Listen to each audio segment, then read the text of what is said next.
Registry ম্যারেজের দিনই এবার রাইকে বিষ খাইয়ে মেরে ফেলার চেষ্টা করলো টোয়া। হ্যাঁ বন্ধুরা, ভিডিওতে লাইক দিয়ে দেখতে থাকুন। নিজের উদ্দেশ্য হাসিল করার জন্য টোয়া ওর মামুনিকে বলতে থাকে যে মামুনি আর আমি এক মুহূর্ত অপেক্ষা করবো না, যে কোনো মূল্যে এই মেয়েটাকে আমাকে থামাতেই হবে।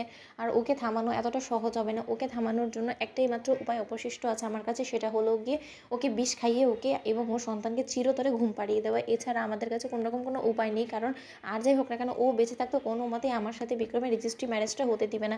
আর মামুনি অ্যাট এনি কস্ট এই মোমেন্টে এসে তীরে এসে যদি তরি ডুবে যায়, তাহলে সেই রিস্কটা আমি কোনো মতেই আর টলারেট করতে পারবো না। তার জন্য তুমি আমাকে থামানোর একদম চেষ্টা করবে না। ঠিক সেই সময় টোয়ার মামুনি বলতে থাকে যে তোকে আটকাচ্ছে কে বলতো, আমি তো নিজেই চাচ্ছি, তুই না করতে পারলে বল আমি করি, কিন্তু তার শর্ত এই মেয়েটাকে তো অবশ্যই থামাতেই হবে। অন্যদিকে অনির্বাণকে বারবার করে যখন খোঁজ করতে থাকে রাই, এবং অনির্বাণের কাছে গিয়ে বারবার করে টোয়ার আসল মুখোশটা যখন খুলে দেওয়ার চেষ্টা করতে থাকে, ঠিক সেই সময় টোয়া ওর লোকজনকে দিয়ে অনির্বাণকে বারবার করে রাইয়ের কাছ থেকে দূর দূর করে দেয়। অন্যদিকে রাই এই জিনিসটা আলাপ পাওয়া মাত্র রাই বলতে থাকে যে টোয়া তুমি কত দূর করে আমাকে এখান থেকে রাখতে পারবে অনির্বাণের কাছ থেকে, বলো তো, যে কোনো মূল্যেই হোক না কেন আজ সন্ধে তোমাদের রেজিস্ট্রি ম্যারেজটা আমি ঠেকাবো এবং তোমার আসল মুখোশটা আমি টেনে ছিঁড়ে ফেলে দিব।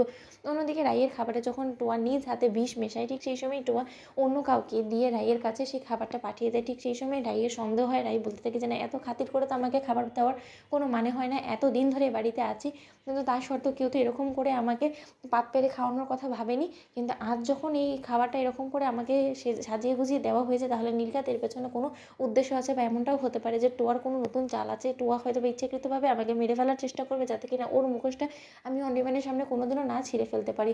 কিন্তু টোয়া, তুমি এখনও পর্যন্ত আমাকে চিনে উঠতে পারোনি। এই রায় কিন্তু অনেককে চকমা দিয়ে এসেছে, তাই তুমি তো আমার কাছে মাত্র একটা চুনুপুটি ছাড়া কোনো কিছু নেই। তাই তোমার মতন সাতির পাবলিকের সাথে ঠিক কী করে আমাকে পারতে হবে সেটা আমার খুব ভালো করেই জানা আছে। অন্যদিকে যে রাই যখন সেই খাবারটা মিছিমিছি খাওয়ার অভিনয় করতে থাকে, ঠিক সেই সময় টোয়া আড়ালে দাঁড়িয়ে দেখা মাত্র বলতে থাকে যে মামুনি আমাদের কাজ হয়ে গিয়েছে, আজ সন্ধ্যের মধ্যে আমাদের রেজিস্ট্রি ম্যারেজটা যদি একবার হয়ে যায়, তাহলে সেটা কোনো মতেই রাই ঠেকাতে পারবে না।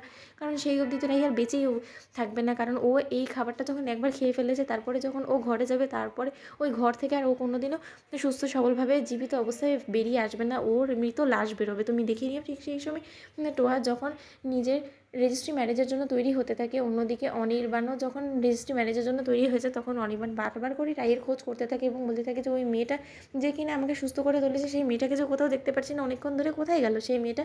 অন্যদিকে রাই বলতে থাকে যে অনির্বাণ, তুমি নিশ্চয়ই কোথাও না কোথাও আমাকেই খোঁজাখুঁজি করছো, কিন্তু আমি ঠিক সময় সুযোগ বুঝে টোয়ার আসল মুখোশটা খুলে দেওয়ার জন্য আমি অতিথি হিসেবে সেই অনুষ্ঠানে গিয়ে উপস্থিত হবো। এবং টোয়া, তোমার উল্টো গণনা শুরু হয়ে গিয়েছে। তুমি এতদিন ধরে যে নোংরামোগুলো করেছো, সেই সকল নোংরামোর জন্য এবার তোমাকে অনির্বাণের কাছে উত্তর দিতে হবে, এবং তুমি উত্তর দিতে বাধ্য। তুমি কথাটা মাথায় রেখো, তুমি আমার সন্তানের ক্ষতি করার চেষ্টা করেছো, এর জন্য আমি তোমাকে কোনোদিনও ছেড়ে দিব না টোয়া।